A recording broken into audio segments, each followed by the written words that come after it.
And welcome back to centralcoastradio.com. Well, you've heard us talking over the last few weeks about a brand new movie called Dracula, Voyage of the Demeter, because we were lucky enough to be able to give away tickets for this. So, congratulations to all of the winners of our tickets out there that we were given from Studio Canal. So, congratulations, everybody. But now we've actually had a chance to sit down and watch this film as well. Now, this film is actually based on one chapter of Bram Stoker's Dracula, where it talks about a journey that Dracula went on a boat called the Demeter. And in this film, the Demeter is captained by Captain Elliot, played by Liam Cunningham, and he's paid a little bit of extra cash to bring a special what would you call it? A special lot of Cargo. boxes, yeah, cargo, Yeah. back to Yeah. England. And in order to do so, he has to put together a few extra crew members, and one of those crew members is Clemens, played by Corey Hawkins, who is a doctor who knows his way around a boat. And a lot of this film is actually told from his point of view. But the journey back to England, while there's a lot of cash at hand for the crew, doesn't go the way that they plan when members of the crew start to go missing, and they realize that there is something not great on board, and that is heightened even more when they discover a stowaway called Anna, played by Ailing Francesco as well. So, Kyle, what did you think of this one? A little bit of dark gothic Dracula action.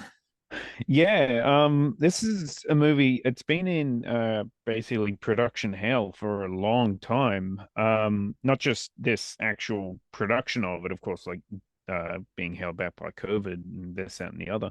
But I originally heard about this movie like over 10 years ago when Numi Rapace and John Malkovich were going to be starring in it.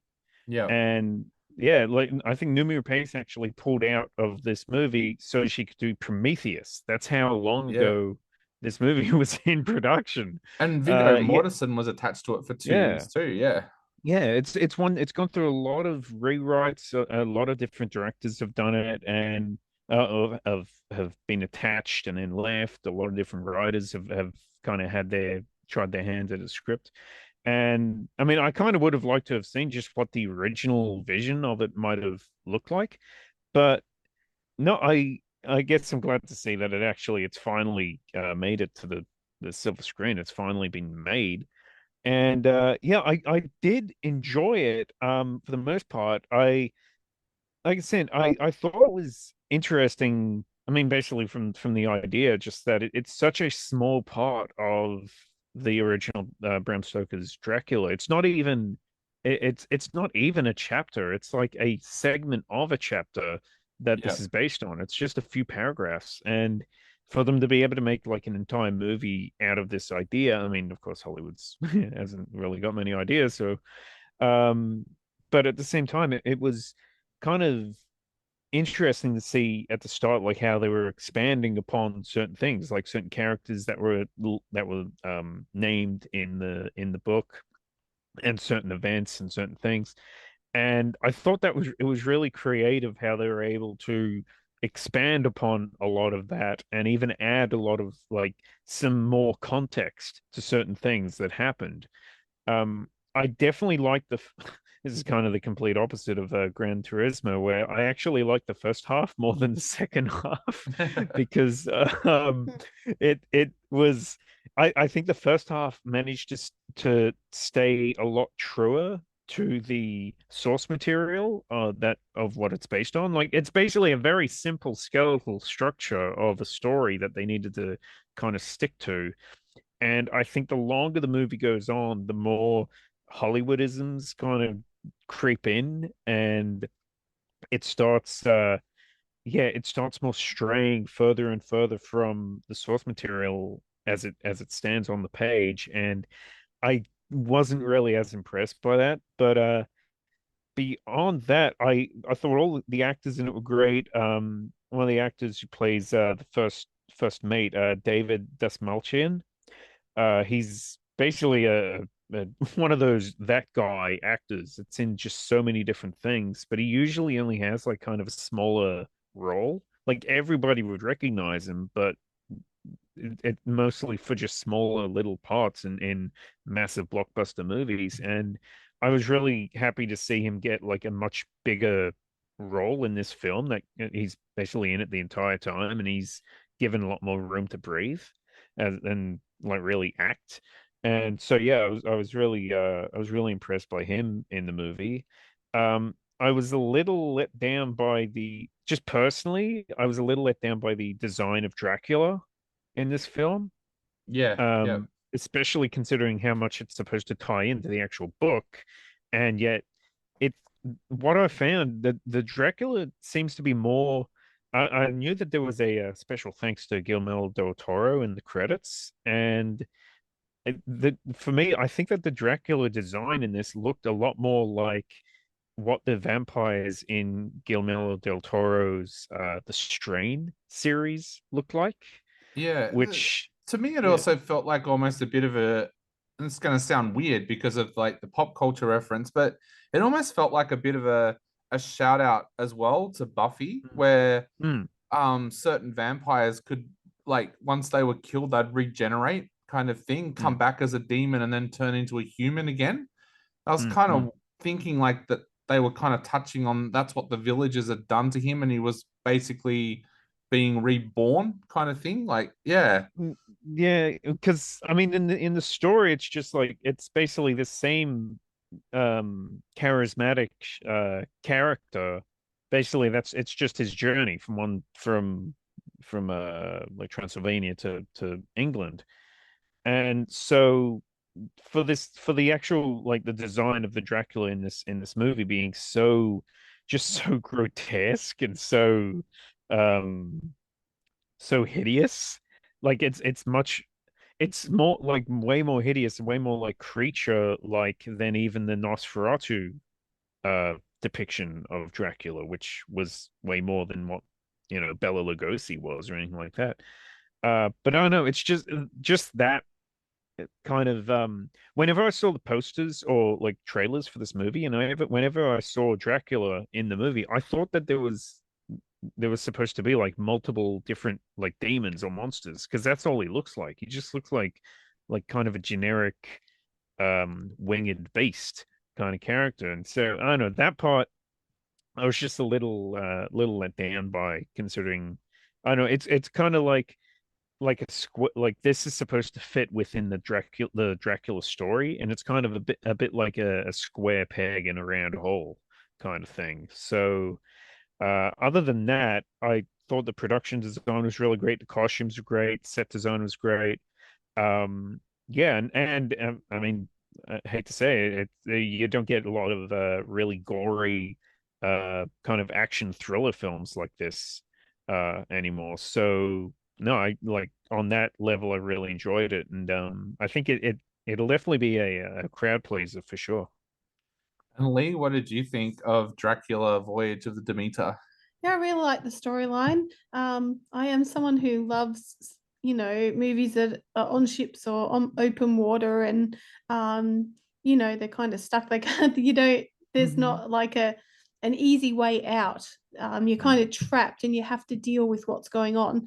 I love the performances of the actors. Yeah, I thought the character of Clemens, Anna, Captain Elliot, were all fantastic, and yeah, I also thought that the performance of the young boy that's in it, who plays Toby, so that's played by Woody Norman, I thought he did a brilliant job as well.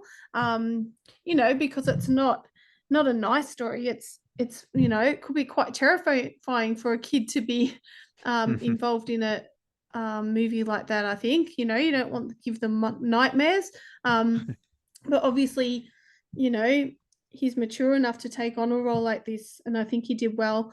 I'm not always a big Dracula fan, I have to say, but I did actually enjoy this movie. I thought that the characters in it made it brilliant. um, yeah, I don't really like when there's, I guess, a monster type look to characters. So Dracula certainly had that monster type face. But what I did like is that he was portrayed more like a demon. And I did think that was very fitting because obviously when you're talking about this dark spiritual world, and they do talk a lot about God and like the devil in this movie, that there's demons. I thought they did portray with the Dracula having wings and just that type of look. Even when you see him from behind with his back with his wings out and crouched over, I guess like a gargoyle type look. I thought it was very fitting given it was really showing demon possession even in people on the ship as they were attacked. So but yeah, I think that monster face all the time isn't always needed. I think yeah, and that just is a personal taste, I'm sure. But yes, I thought there was a couple of things that frustrated me, and it was just because I couldn't understand why certain things have been revealed as to how people who had been possessed could be destroyed. And it was just like, well, you've got that knowledge, but you did not use that knowledge at all in this film. So, you know, there's a lot of things trying to figure out how to destroy Dracula and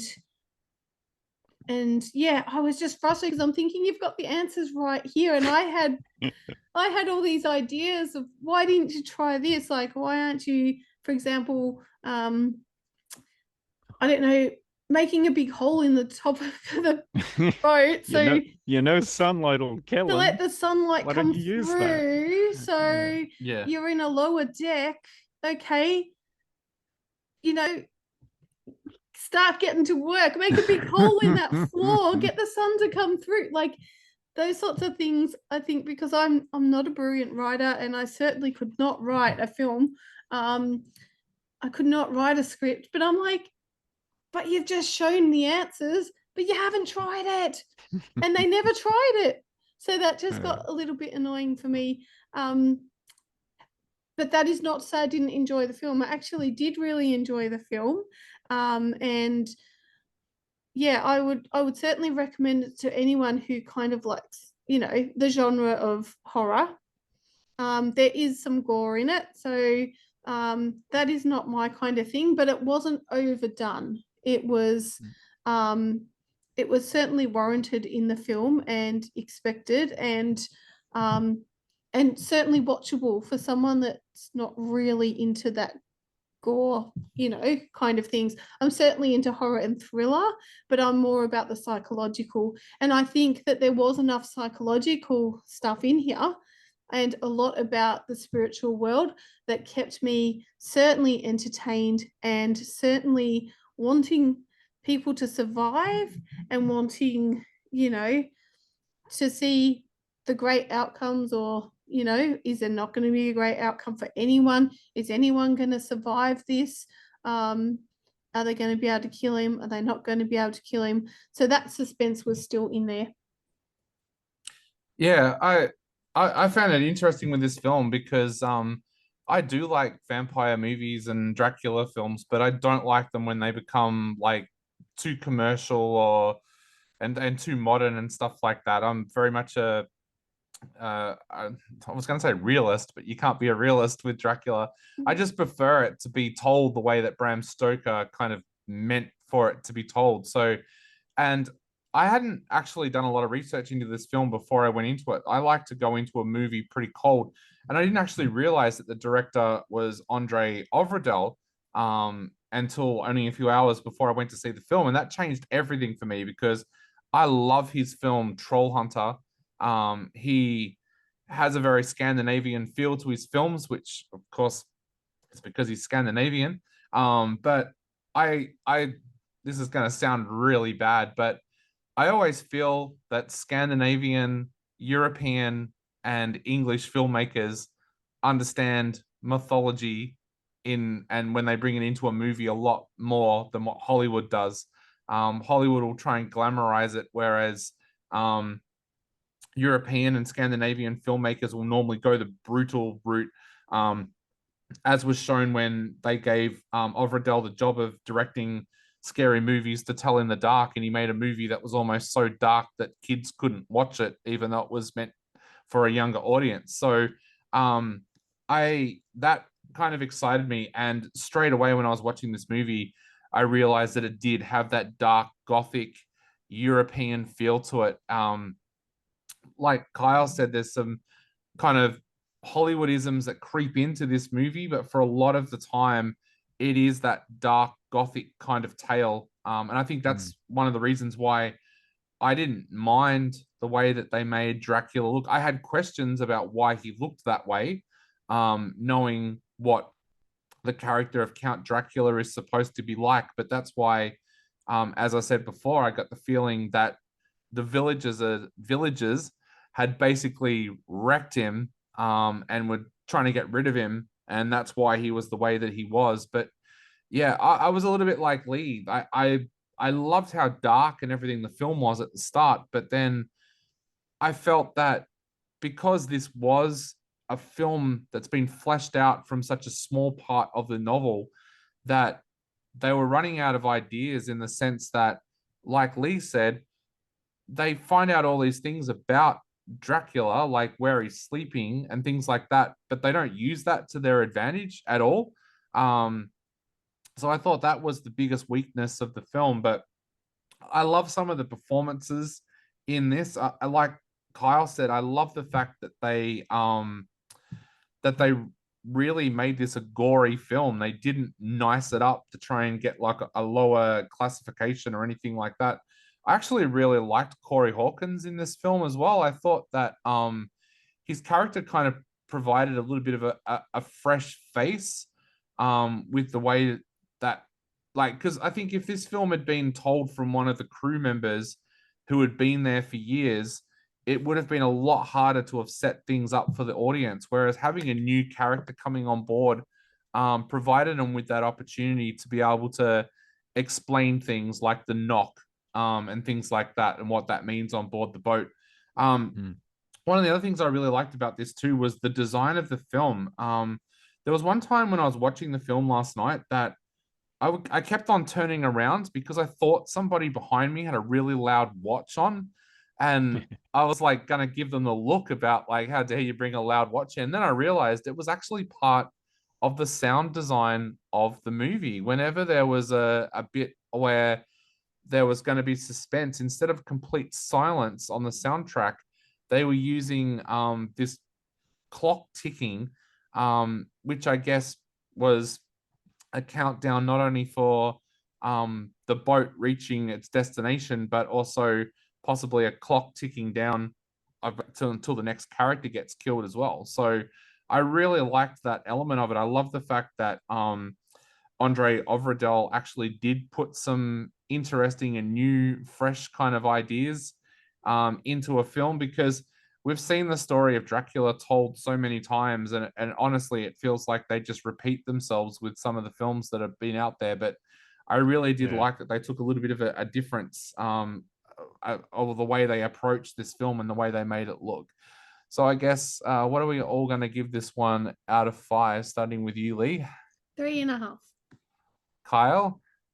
Yeah, I'm going to give it 3.5 as well. I enjoyed it. I thought it could have been better in some ways, but I guess I enjoyed it a lot more than I thought I was going to. Yeah, I'm going to give it 3.5 as well. Like I said, I love that dark gothic look. I just wish that they'd made the characters a little bit more intelligent when they started to work out things about Dracula. So yeah, it's like the scary movie thing about when someone is running in a horror movie, and they'll always go the dangerous way and not the safe way. So but yeah, that is our look at Dracula Voyage of the Demeter. It is a general release film, so check your local cinema guide to see where it's showing near you. You're on centralcoastradio.com.